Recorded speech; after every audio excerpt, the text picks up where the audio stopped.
บ่ต้นเฮาเทบ่บอลเฮาขุดอันฐานมันนี่บ่โดยฐานตัวคุมนี่บ่โดยมันก็คือสิฮอดแล้วเนาะว้าผู้ใดนี่ค่อยสิปรับใหม่ ปรับใหม่ด้วยเหยียบว่าถ้าว่าพวกกันที่เพิ่นเทพื้นหรือว่านั่นน่ะอันเฮ็ดเป็นฐานมันนั่นมันโตมันดึกมันหยังดอกโดยอันนี้มันก็เพียงนี่แหละได้โยบ่เป็นหยังมีแต่ว่าคำมีงบมีหยังก็พุ่นแหละมื้อหน้าหาฮกไปหาเงินหาคำได้ก็จังค่อยเทพื้นเอาโดยดีเนาะฟองงามๆค่อยเทพื้นเอาบาทเดียวโลดโดยแต่ว่าปีนี้หันบ่ได้ไปรับจ้างเลยก็ต้องขอบใจทางผู้ใหญ่แล้วก็ทางพวกอ้ายๆนำที่บ่ป่าบ่ทิมแล้วก็คอยเบิ่งแย่งซื้อข้าวให้กิน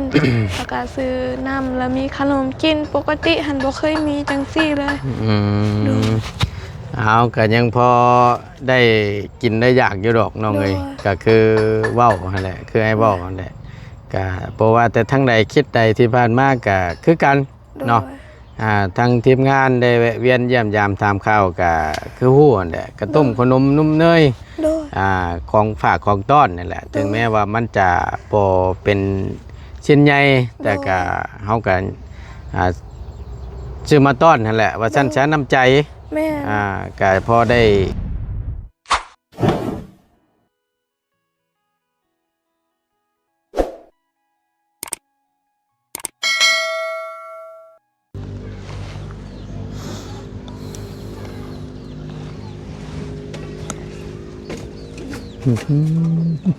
มันจะหอมงามพี่น้องเลยหน่อไม้ไทยปอกต้มสุกแล้วก็โอ้คักเลยนี่จำแจวเนาะกินกับปนกบน้อยพี่น้องอยู่ทางบ้านนี่โอ้ยเพื่อจะได้กินหน่อไม้ไร่นี่เข้าไปป่าไปลงหูใกล้ได้พี่น้องอยู่ทางบ้าน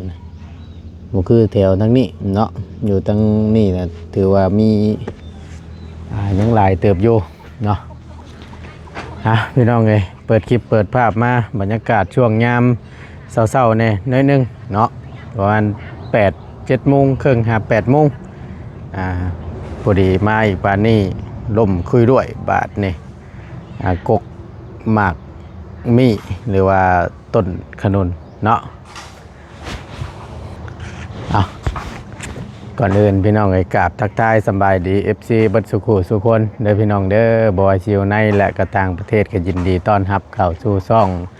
ประธานป้องชาแนลคือเก่าพบเจอกันเนาะพอดีทั้งบต้นเก่ามาทั้งน้องพอเพิ่นอีกรอบนึงเนาะช่วงเศร้าๆน้ำแน่เนาะขอโทษขออภัยน้ำหลายๆพี่น้องทั้งบต้นก็ลงคลิปซ่าแน่น้อยนึงเนาะก็ได้เข้ามาเยี่ยมยามตามข่าวเนาะกับพอดีเมื่อวานนี้เนาะช่วงบรรยากาศช่วงย้ำแรงๆพี่น้องพอดีทั้งเสียเอิญว่าจังใดหน้าบ่าวหรือหน้าเคยทั้งบ่ตนกับเอิญน้ำเพิ่นบ่ถึกเนาะพอดีมีทั้งอ้ายเพิ่นเฮือนนั่นแหละใกล้ๆกันนั่นแหละที่ตัดต้นไม้เมื่อวานนี้เนาะผลแขวเลื่อยสมองพี่น้องเลยผิดหลอกผิดจังหวะเพิ่นแน่น้อยนึงเนาะก็เลยเกิดมีความผิดพลาดแน่น้อยนึงเนาะเจ็บเราก็ได้พอดีสิเป็นแขวผลแขวเลื่อยแล้วมันกลับล้านบ่หรือว่าจังใดพี่น้องเจ็บเราก็ได้ถึกแขวเลื่อยบ่เทงมือเพิ่นเมื่อวานนี่โอ้ยเนาะว่ะมื้อนี้ก็ถือว่าได้เอาลงเป็นทีเรียบร้อยเนาะนอนคุยด้วยอยู่พี่น้องหลายผู้หลายคน FC เพิ่นก็โอ้บ่ตัวได้ว่าซั่นในการที่จะเฮ็ดคือทางน้องเพิ่นปรึกษาหารือนำเนาะหรือว่าในการที่น้องเพิ่นอยากจะอันนี้แหละอยากจะยกย่อเฮือนออกว่าซั่นแต่ว่าน้ำบ่ทันอาบจักดอกกันนี่พี่น้องเอ้ยบ่ฮะ ผ้า แม่นซั่นบ่ บ่ได้อาบ โอ้โกย เออ มันเปลือง บ่คือสร้างว่าแท้บ้านนี่ลงเรียบร้อยเนาะ โดย หากระขาดนี่บ่นี่ แม่น อย่างยังหยาดปอกอยู่เนาะ แม่น ถือว่าแล้วเรียบร้อยบาทนี่ทางเงินนาบ่าวจะบ่ตัด โดย แม่นนาบ่าวบ่ดูว่าในใดเจ้าเอิ้น แม่นนะบ่าว เออ กับน้องของพ่อดิเป็นบ่ แม่นแล้วคำว่าน้องพ่อเจ้าน้องพ่อเจ้าบ่แล้วก็ยังหนุ่มอยู่เนาะจักปีอัน พ่อเคยกลับบ่ได้เท่ากันเลย ยังหนุ่มอยู่พ่อเจ้าก็ แต่ว่าเพิ่นเป็นคนตะโกนแล้ว จะตายแบบเดียวกันเด้ติกับนาบ่าวเจ้าบ่ ใหญ่กว่านี้อีก ใหญ่กว่านี้อีกโอ้ เพิ่นสิส่ง พนละไปดินบอนเด้ได้อยู่ จักโยบอนเด้ โอ้โห ฮะบูฮู้หวายจางว่าแท้ แต่ว่าพ่อเคยเป็นคนกับตัวดำ บ่ โดย บ่เจ้าได้แนวไผซะ บ่ฮู้ ฮะ บ่ฮู้ บูฮู้ โดย โอ้ยถ้าพ่อแล้วถ้าพ่อยังอยู่นี่แพงเด้อเนาะ ปลาดุกขาวพ่อพัดดำบัดนี่ เบิ่งลูกนาบ่าวคอยมีแต่ผู้ดำ บัดเจ้าพัดมาแต่ทั้งใดเด้บาดนี่ ๆก็คือการทั้งน้องคอยก็บ่ได้ด บ่ ำแม่นตอนทับอิดขาวหมดเลย เออ แต่ว่าเดี๋ยวนี้เขาจะตากแดดแห้งก็เลยด เอาอย่ามันดอกเนาะ เด้อ ข่าวดำก็ขออยู่ดีมีแห้ง ำแม่น มีเงินมีคำใช้กับพ่อ แม่น เนาะ ดำมีคำเข็นดำก็มีคำคอใส่ก็บ่เป็นหยัง อีหยังเกาะ ถึงสีดำคันเฮาก็มีซอยคำก็บ่เป็นหยังแต่นี่บ่มี เออพอได้อาศัยทองคำตัดเนี่ยติแนมไปพอได้เห็นเดืองอ้ำล่ามติดคอเนี่ยบ่ แม่น เอ้ยเนาะว่าแต่กันยากอยู่ได้ปอบไปบาทหนึงถึงว่า 6-7 หมื่น อุ้ย 70,000ปลายผู้ เนาะ โอ้โหดอยู่ได้ สิปยากอีหยังก็ซ้ำซอยคำซื่อ เฮ็ดได้ซะ ๆไปตามทางนี่ก็ยังมีหานเวียดก็ยังมี อันเส้นนั้นแสน2แสนนั่นบ่ 10,000ก็มีตัว 10,000ก็มี แม่น โอ้มันก็บ่คักปานใดเลยเนาะ คอยบอกแล้วทางบ่ต้นบอกให้สิฮู้เนาะ โอ้ย เห็นว่าก็สิตายยังท้องปลอมไม่ได้หลายเดินย่างไปพร้อมทางโยว้าวเนาะไปพ่อโจรมันจะได้ทองคำป้าโธ่อีนี่คือเสียนใหญ่แท้ว่าในคอบ่แห้งเด้อตายยังท้องปลอมเลยน้อง สิบอกให้ คดียังคดีทองปลอม เอ้าดีได้เตือเนาะว่าโจรผัดคิดว่าเป็นของแท้บานนี้ ไม่เห็น เจ้าผัดโดยใส่งามเฉยอยู่ฮีดเพิ่นเรียบร้อย เบิ่งบอกเขาเจ้าขี่รถแล้วจอดใช้เฮาเขาก็ปลดสอยคอออกเขาก็โยนทิ่ม เออ โยนทิ่มแล้วเขาเจ้าไปเอาสอยเฮาก็เอารถเพิ่นตัว วางแผนนั่นบ่ใครอยู่คำมันเป็นแล้วน่ะ เขาเจ้า ไอ้ยัน แล่น บ่ ไปหาคำเลย ไอ้ยันบ่เป็นนั่นน่ะ โอ้บ่ได้เด้อเนาะ โดย เอาก็นี่นะทั้งไอ้ก็เรียกว่าคือเจ้าทั้งเจ้าถามความคิดความเห็น โดย ทางบ่ตูนและทีมงานน้องเพิ่นก็ยังบ่ได้ว่าได้ไหนดอกพี่น้อง โดย ก็น้องเพิ่นว่าอันถ้าว่าเป็นไปได้ก็ว่าอยากยกพร้อมกันว่าซั่น โดย อ้ายก็ได้ว่า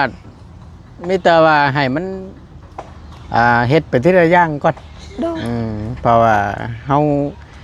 ยกย่อตัวนี้ขึ้นแล้วก็แม่นเฮ็ดให้มันแล้วทีละอย่างแล้วก็จังค่อยว่ากัน โดย นะFC เพิ่นก็ว่าเอาไปทีละอย่างก่อนบ่ต้นว่าซั่น โดย เฮ็ดพร้อมกันจักอีหยังอีหยา แล้ว ว่า แหละ ซั่น มี เนาะ คำปรึกษาหลาย มันก็บ่ยากหรอกว่าซั่น ๆแต่ว่าคิดไปคิดมาหันก็ขอยย่านว่าเบาตูน ฮะ ก็ย่านว่าสิเกิดเหตุหันบ่คาดคิดว่าสิบ่ย้ายแล้วก็ได้คันเฮามีเงินแล้วเฮาค่อยแบบค่อยมางออกแล้วไปเฮ็ดก็ได้ เพราะว่าสังกะสีก็ยังงามอยู่เนาะ แน่น ไม้ก็พอได้อยู่บางอันเนาะ เอาเก่งเก่งแฮงเด้นี่นะ โดย เพราะว่าไม่เสร็จไม่ยังดีได้พวก โดย ขางพวกคืออย่างต่าง แม่น ๆยังเน้นยังหนาอยู่ โดย กับบ่เป็นหยังดอกเฮาเอาไว้นี่ก็ได้ โดย มีแต่ว่า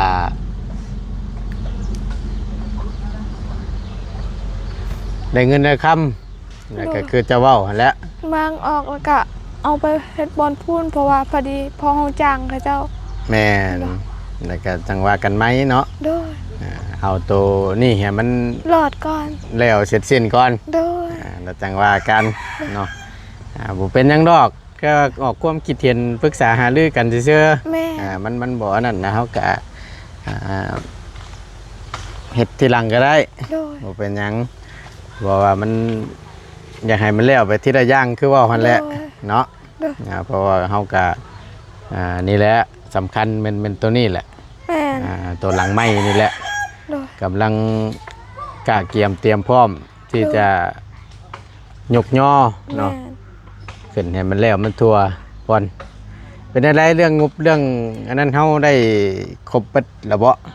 ถามก่อนได้บ่นี่เมื่อวานนี่ลืมถามเมื่อวาน งบเรื่องไมซาลาบ่ แม่นเรื่องไม้ชะลาหรือว่าต่างๆนี่ละที่ว่าเกี่ยวกับอุปกรณ์เฮือนเจ้านี่แหละ อ๋อถ้าเรื่องไมซาลาก็ได้ครบแล้ว ได้แล้วบ่ โดย ทางไผแจ้ง ทางเบาเสียง โอ้ดีละฉันเนาะ โดย ที่แรกก็กังวลอยู่หรอกพี่น้องเอ้ยย่านว่ามันบ่มีในส่วนตัวนี้ โดย เพราะว่าค่าสร้างนี่ก็พอแล้ว โดย แล้วก็มาพวกวงเกาะวงกบหั่นเนาะวงกบนี่ก็น่าสิได้เด้อติ ก็บ่ฮู้คือกันก็น่าสิได้อยู่แต่ว่าป่าแบบว่าสรุปก่อนว่าจักสิได้หรือบ่คันบ่ได้ก็เถอะแบบถึงบ่ได้ก็ยังเหลือน้อยหันนะ อ่า และบ่ตูน หือ เฮาเทบ่บอลเฮาขุดหั่น อันฐานมันนี่บ่ โดย ฐานตัวคุมนี่บ่ โดย อ่ามันบ่เทก็ได้ติ บ่เทก็ได้บ่ โดยคันบ่เทก็ได้เบิดอันนี้ล่ะเฮาถามเบิ่ง เพราะว่ามันก็บ่ได้อันนั้นเด้ โดย หลุมมันก็บ่ได้ลึกบ่ได้หยังเด้ โดย มีลึกจักหลุมน่ะ 2-3ลูก 2-3หลุม โดยแต่ก็บ่ลึกปานใดดอก ฮอดบ่อันชาวเซียน ก็บ่ฮู้คือกันบ่ได้เบิ่ง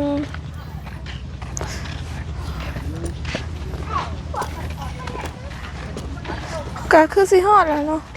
อืม ป้าผู้ใดนี่ อืม ขอสิปรับใหม่ ปรับใหม่ดอกเหยียบคุมกว่าเจินดิ น้องก็เห็นแล้ว ได้อยู่ดอกบ่เทก็ได้น้องเอ้ยเพราะว่ามันอันนั้นอยู่เฮาเซียนสูตรเซียนตีนชาวเอาแล้วก็อันนั้นอยู่ดอกเพราะว่าอยู่หม่องนี้ก็ดินมันนูนเด้มันแนมเบิ่งคือจังว่าคุมลึก โดย ได้อยู่ดอกบ่เป็นหยัง โดย เอาดินกบดินทมก็ได้ดอก โดย บ่ยากเพราะว่าถ้าว่าพวกกันที่เพิ่นเทพื้นหรือว่านั่นน่ะอันเฮ็ดเป็นฐานมันนั่นมันโตมันดึกมันหยังดอก โดย อันนี้มันก็เพียงเนี่ยแหละได้โยบ่เป็นหยังมีแต่ว่าคำมีงบมีหยังก็พูดแล้วมื้อหน้าหา6ไปหาเงินหาคำได้ก็จังค่อยเทพื้นเอา โดยดีเนาะ À. ฟองงาม ค่อยเทพื้นเอาบาทเดียวโลด ๆโดย หาเงินหาคำได้แล้วก็อยากก็เอา ใคร ห้องหนึง ใครอยากต่อเฮือนอยาก อยู่ ต่อประมาณห้องนึงก็ได้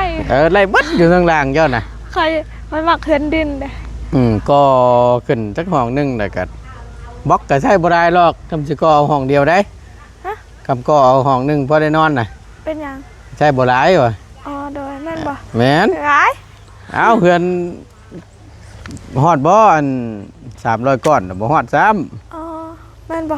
ก้อนบล็อกมันก้อนใหญ่เด้ได้อยู่ดอกบ่ยากดอก ถ้าให้ได้เงินก่อน เหตุงานเหตุการณ์ แม่น ได้เงินได้คำแล้วก็จังเฮ็ดเอา โดย มื้อหน้า5 6ก็ว่ากันไป โดย เนาะ เฮ็ดช่วยหนะเด้อ เฮ็ดจอยนะเด้อ คนละบอกสองบอกก็ได้ คนละบล็อก2บล็อก โดย ก็ฟังเบิ่งนี่แหละอ่า เพราะ ครับ ว่างามเนาะ อืม เขาถ่ายรูปเด้ เออ ยากดอก เอาเพราะว่ามันเฮ็ดเทือน2ชั้นนี่ มันก็ดีตรงนี้แหละถ้าสมมติว่าเฮาบ่ฮู้เนาะอนาคตเฮาข้างหน้าจังเทื่อบัดได้เงินได้คำคือบ่ตูนเว้าหั่นแหละแล้วก็อยากซื้ออิฐบล็อกมาก่อบ่เฮาก็ได้สามารถอยู่ข้างล่างและทั้งเทิง โดย ก็ได้หั่นนะเพราะว่ามันหลายคนก็อยู่หลุมน้ โดย ำก็ได้เบิดสบาย โดย ยามมันเอาจากนอนทนก็ขึ้นไปนอน โดย อยากนอนลุมก็นอน แม่น นั่นนะแต่เฮาบ่มีก็บ่เป็นหยัง โดย เฮา ก็ดีเบิด ได้เบิดทั้งสองทาง แม่น สั่นซะเนาะ โดย เอาก็มีแต่ว่าปาโตบ่ได้อยู่จักดีเนาะ โดย มีแต่สิบ่มักมีบ่มักดีแล้วบาดนี้นอนคือด้วยอยู่ งงเบิ่งก่อนพี่น้องเอ้ย เอาไปขุดเหล็กไป ครูเด็กมันสิไปเพาะเอาไปตัดแล้วเลย ตัดแล้วเขาจะเอาบ่ให้บ่ โอ้ยเจ็บพอปานนี่เนาะขาดเครื่องขาดกลางอยู่สิให้เด็กให้เบออยู่ปะวะเป็นว่าก็ได้ กำยังบ่ทันได้เฮ็ดได้หยังก็จังว่ากันอีกเทื่อนึงเนาะ โดย ต้นมักอีหยัง นั่นแหละมีแต่ว่านี่ละฮ้อนเฮ็ดเป็นพื้นเป็นรั้วไว้ โดย ตัดชิดไว้แล้วก็ว่าเฮ็ดพื้นบาดมันแห้ง โดย หนึ่งข้าวหนึ่งน้ำนี่แหละแปลนเติร์ดบาดนี้หาห่มกับบุมี บ่มีบ่อนห้อง บ่ได้ก่อจังไผนี่แหละยังดีอยู่ดอกมีห่มต้นรูน้ำอยู่เดิ โดย บ่ยากดอก อันนี้ก็คือเว้าหั่นแหละตามที่น้องเพิ่นอยากยกย้ายออกว่าซั่น โดย ปลูกไม้ ปลูกไม้ เอาไม้ เงินก่อนจึงฝากให้จุไอซื้อต้นมะพร้าว อยากได้ทุ่งเผา โดย ต้นหนึง80,000 80,000หอยอยากได้ เอาอันนี้ฝากมารถ เอาประมาณ2ต้น โอ้ อันนี้เบื้องหนึงอันนี้เบื้องหนึงเห็ดเป็น โอ้ ห้อยเด้เบื้องผู้ใดมาป้าเฮือนไฟเด้บักงามๆธรรมชาติแห้ง อ่า มีฮอดต้นมะพร้าว แล้วก็เอาสิซื้อต้นมะม่วงนํ เมื่อวานนี่ทางลุงเฮิมบอกให้ทางบ่าวบุญสารวันซื้อขึ้นมาให้ โดย กกมะพร้าวน้ำหอมนี่แหละ อ๋อว่า ต้นบ่สูงดอก ดูปีหนึงได้กินบ่ กะบ่แลบ่เนาะอย่างหน่อยมันก็ต้อง2-3 ปีพุ่นแหละเห็นว่าก็ปลูกปีหนึงได้กินนี่ก็โย เดี๋ยว มันก็คงสิ หายาก ปลูกมะพร้าวพุ่นแล้วอ้ายก็ได้ เอาอันนี้ได้เนาะ โดย ยังบ่ได้แท้3 ปีแหละไป3 ปีขึ้นไปแล้วก็มีผลผลิตแหละ โดย ถือว่าออกหมากออกผล โดย แต่ว่าได้กินก็ยาวนาน โดย ถือว่าหั่นแหละถ้าว่ามันออกลูกแล้วก็ได้ โดย ได้กินตลอดขายน้ำมันแหละ แม่น ก็ถึงนะแต่ว่ามีลายว่ะคำว่าบ่มีลายก็ไว้กิน โดย มักอยู่ส่วนตัวบ่ต้นกันจะได้ได้พี่น้องไงจิตใจมักไปมีที่ แม่น ปลูกบาด ปลู นี่ กเป็นสวนเลยเนาะโอ้ยแต่เสียดายอยู่บ้านคอยนี่มีการขายอยู่บ่เนาะแบบเขาขายหันขายแบบราคาหันบ่ค่อยดีเนาะราคาส่งมันม่วนเนาะ โอ้ยบอกถึงการตลาดนี่มันก็มีเบิดน่ะหลาย มีเบิดบ่ คะแนนว่าเจ้ามันอยู่ใส่ก็คือกัน หือมันแล้วเนาะ คำเจ้ามันปลูกมันนั่นเฮ็ดนั่นบาดมันเป็นลูกเป็นหน่วยนั่นบ่อึดหรอก ก็เสียดายเนาะคันเฮาใส่น้ำเฮาฮอดส่วนเลยดิเนาะ นะ แบบน้ำเฮาสิได้ตลอด เออแม้นเพราะว่าปลูกผ้าน้ำหอมนี่มันต้องใช้น้ำนะ โดย มันกินน้ำหลายเห็นบ่พี่น้องเพิ่นปลูกอยู่ฝั่งไทยน่ะเพิ่นเฮ็ดขุดเป็นร่องไปนะ โดย แล้วก็ปล่อยน้ำเข้านะโอ้ยหากแต่บ้านเฮาก็ถามว่าได้บ่ก็ได้อยู่ปลูกคำว่ามันก็ได้บ่ยากดอกมันยากตรงที่ว่าต้นมะพร้าวบ่ลงขี้ดินนี่แหละมันบ่ลงมือเฮ็ดมือทำนี่แหละมันยากตัวนั้นนะ โดย ใช่คำนี้ซะพี่น้องเอ้ยก็ว่าเฮาได้เฮ็ดแล้วมันก็อีหยังมันก็สิสะดวกสบายขึ้นเองมันหรอกเท่านั้นแหละ กินแล้วบ่เข้านะ ยัง ยังอยู่ โดย ยันบ่วิตต้มทำไมอยู่มื้อนี้เนาะ เห็นอยู่ในหม้อนะ กินบ่เดี๋ยวสิปั่นให้ หัวได้แหละเอาไว้สู่กันกินซะเนาะทั้งแม่เจ้าไปใช้สามมื้อนี่ ล้างแม่หันไปสวน ไปเสียหญ้ามันเอาคือเก่าติ โดย อ่า เสียหญ้ามันยังบ่ทันแล้วบ่ โดยส่วนบอลเทือนนี่ก็แล้วอีกส่วนหนึง ส่วนตัวใดส่วนตัวไก่นะ โดย อ่าส่วนตัวไก่ที่ให้ไปเห็นมื้อนั้นน่ะแล้วละ ตัวใด เอาที่ไปตามเจ้าอยู่สวนเมื่อก่อนนะ ไก่เฮือนนี่ อ่า โดย เรียบร้อยแล้วเนาะ ยังหน่อยเดียวยังตัวน้อย ตัวน้อย ๆโดย ๆเมื่อยเลยพี่น้องเอ้ยเสียตลอดหญ้านี่ก็ได้ โดย คำว่าตัวนี้แล้วมันไปอีกส่วนหนึงบ่ โดย ตอนนั้นน่ะก็สิหกคักก็แล้วผมเบิ่งนี่ บ่หกปานใด บ่ปานใดบ่ โดย ว่าเฮาเสียหญ้าทันเด้ โดย แต่ว่าเอาอีกในกัน8ดับบัดนี่เนาะ โดยเพราะว่าปีนี้หันกะถือว่ามีบุญหลายเพราะว่ายังก็พอได้เจอทางทีมงานก็พอได้มีเขาวกินน้ำแน่แล้วก็มีแบบของกินหั้นนะคุปปี้หันจูน้องหันต้องไปแบบต้องไปรับจ้างตลอดเลยแบบคือกับนาพลจังซี่หันส่วนมันก็บ่ได้แบบว่าบ่ได้คือว่าบ่ได้โล่งแบบพกตลอดเลย พอ พกคู่ปีเลยแบบเฮาก็ต้องไปรับจ้างเลยแต่ของส่วนโตวเฮานี่หันบ่ค่อยได้เฮ็ดเองแบบก็เฮาเสียเนาะแบบเฮาบ่ได้ฉีดยาฆ่าหญ้าเด้ โดย ก็เลยแบบเฮ็ดให้ส่วนเฮาหกตลอดเลย สิเว้าง่ายๆก็ เฮาบ่มีเวลาเฮ็ดเวียกเฮา โดย มีแต่ไปหารับจ้าง โดยมีแต่รับจ้างอย่างเดียว เพราะว่าคันค่อยหันบ่ได้ไปเฮ็ดรับจ้างอยู่ในเฮือนมันบ่ ก็ไปเฮ็ดจ้างรับจ้างอยู่ห้านเวียดหั่น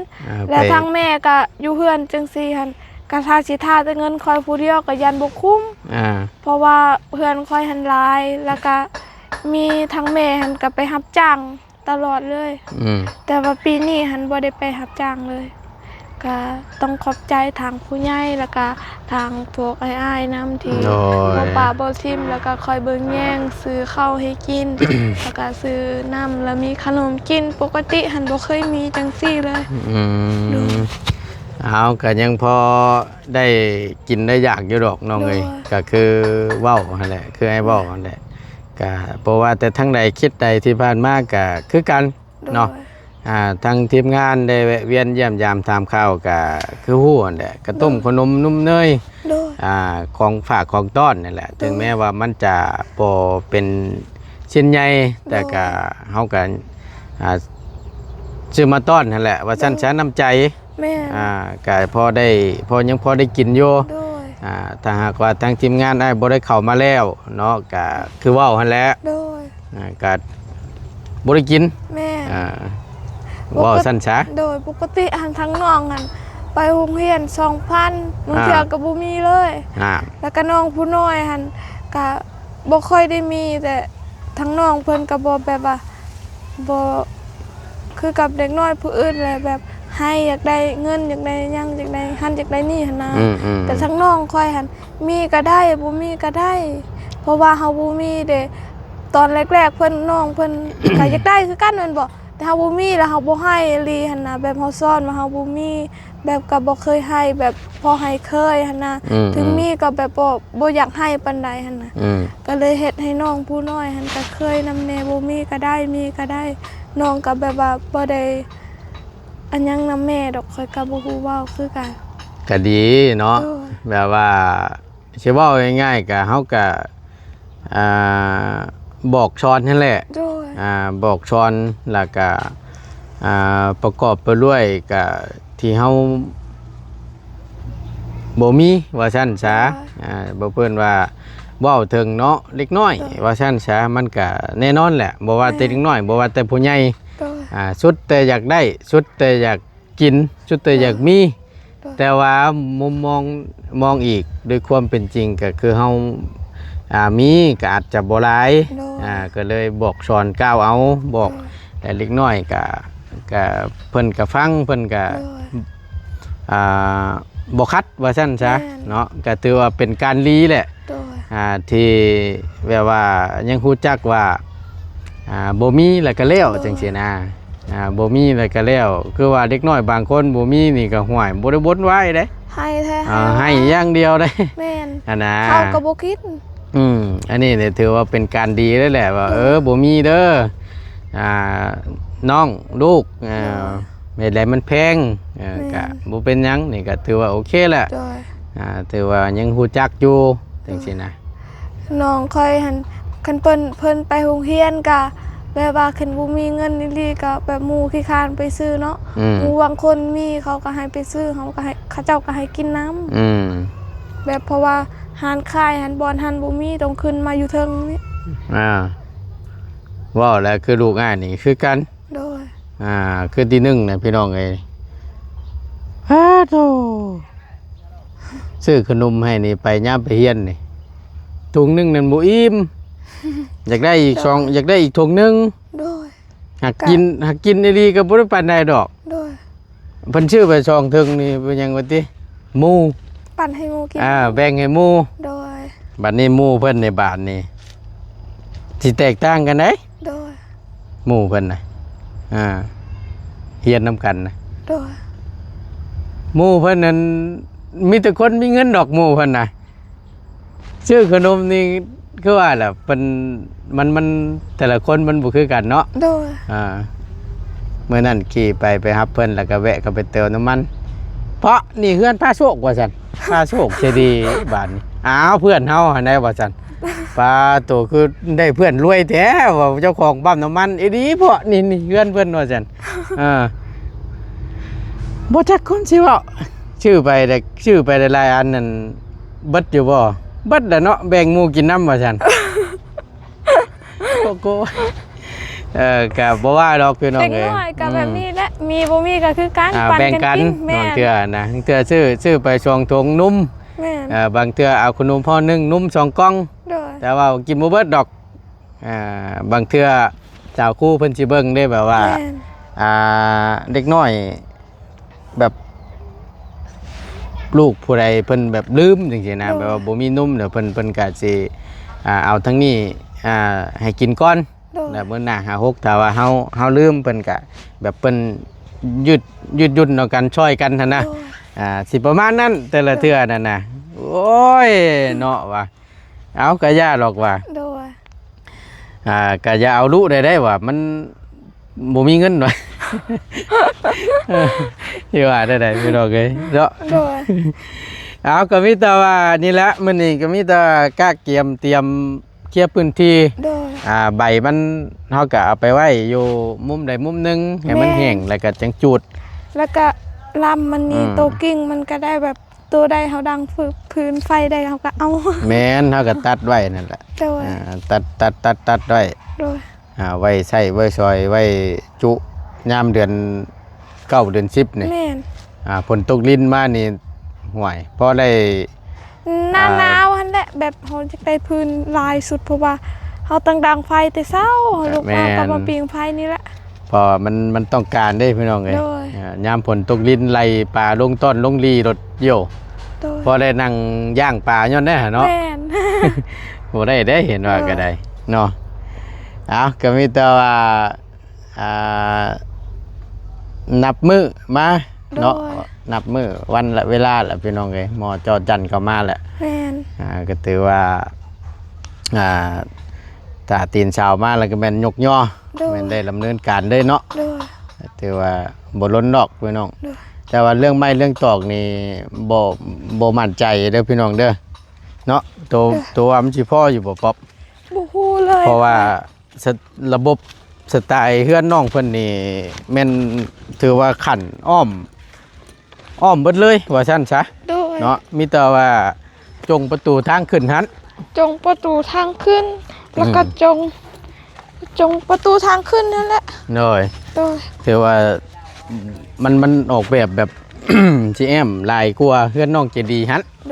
น่ะก็เลยว่าเบิ่งน้ำกันนี่แหละถ้าว่ามันบ่พอก็คงสิบ่ลายดอกบ่ตูนว่ะเพราะว่ามันต้องใหญ่เส้นเด้ใหญ่เส้นผ่าน้ำเนตรงที่ระเบียงอันไม่ผนอกพนักที่ตรงที่เฮาสิย้ายลูกติ่งแหละเฮาก็ต้องใหญ่เส้นผ่าแทนไม่48นี่แหละพวกนี้แหละก็ ก็จังว่าน้ำกันเนาะเดี๋ยวเบิ่งน้ำกันเบิ่งตัวจริงอีกรอบหนึงว่าซั่นซะมันจังสิได้ฮู้ว่ามันขาดเรือซำใดแต่ว่าณตอนนี้เฮาก็เบิ่ง มันเบิ่งบ่ออกหรอกพี่น้องเอ้ย โดย จักสิพอหรือบ่พอก็จังว่ากันอีกเทื่อนึง โดย เนาะโอเคฉันมีแต่ว่าไปกินขนมคือเก่าหั่นนะเฮายังน้อยอยู่ดอกกินขนมเมา ช่วงช่วยๆพี่น้องเอ้ยเนาะไม่ตู้เราไปใช้น่ะคือน้ำเดืองเด้อเฮ้ย คือสิไปซองหน่อไม้ไปจักไปหา โอ้คือน้ำสีเจียมแท้น้ำนะบ่ น้ำต้มใบมักชีลาบ่ แม่น ห่วยต้มใบมักชีลาเนี่ยดีท้องอืดท้องเฟ้อได้แต่เก่าแม่นบ่ เพิ่นกินแต่น้ำต้มได้เพิ่น ล่ะ ขอบใจเด้อ โดยให้ไม่ตู้เพิ่นก่อนจังหน่อยตู้เอ้ยเอาขนมมาพอได้กินได้ย่ำเอาแบ่งกันนี่แหละเฮากินแล้วบ่เข้านั่นยังอยู่สิไปใช่นี่ไปหาหน่อไม้โดยให้มันเด้อหาขายบ่หรือว่าหากินหาพอได้กินเนาะหน่อไม้เป็นหลักแล้วอยู่พี่น้องบ่หาก็บ่ได้กินจักสิไปหาหยังบ่ได้ไปช้อนบ่ ไปช้อนมันไม่ได้ป่ามันยักไปช้อน ไป อย่างเลย ไปย่ำใดก็บ่ได้จักเทื่อติ ไม่ได้ บ่ติแหละไปหาช้อนก็บ่ได้เนาะ ได้กิน เอาหน่อไม้ซะมันไปบ่เป็น อืม โอเคเด้อตู้เด้อโดยให้มันว่าซั่นซะไปพี่น้องเอ้ยอยู่ดีมีแฮงบ่ตุนจบคลิปปิดคลิปก่อนล่ำลาก่อนเด้อพี่น้องเด้อเนาะจังใดก็ขอบคุณในไลน์เนาะที่เป็นกำลังแห่งใจและติดตามรับชมคลิปเนาะไปป๊อปไปล่ำลาหลายก็ได้อยู่ดีมีแฮง โดยขอให้เดินทางปลอดภัยไปตลอดวันเด้อ ย้อยพุ่นละเดี๋ยวว่างๆจะเข้ามาใหม่เนาะไปสำบายดีเด้อพี่น้องเด้อ